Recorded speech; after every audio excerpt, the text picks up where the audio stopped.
Hi everybody, it's Ms. Hunsaker here, and this is a quick video going over what the college and career prep classes are doing for the week of April 27th through May 1st.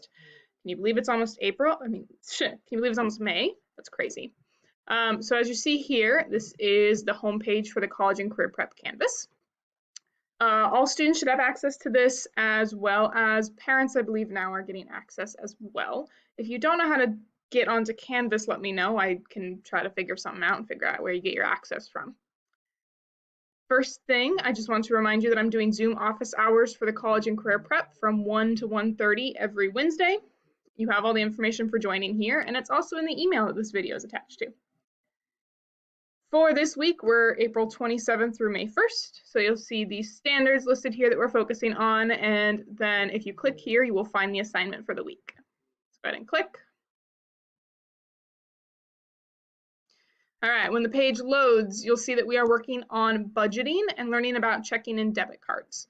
So there is a file for everybody to read and fill out this week. So if you click on that, it will download for you, and it seems pretty nice to me. It's about 13 pages, reading and fill in the blanks. What's nice about this is after you get through and read, you should be able to go down and just fill in the blanks in the PDF.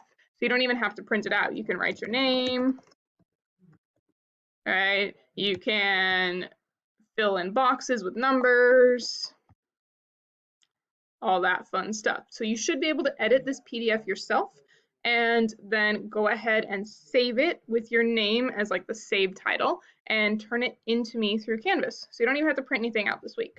However, if you do feel like you want to print this out or you want to write it down by hand, that's okay too. Go ahead and do that. Just make sure you take a picture of it and submit it on the Canvas page as well. Awesome. I'm looking forward to seeing your work. Let me know if you have any questions.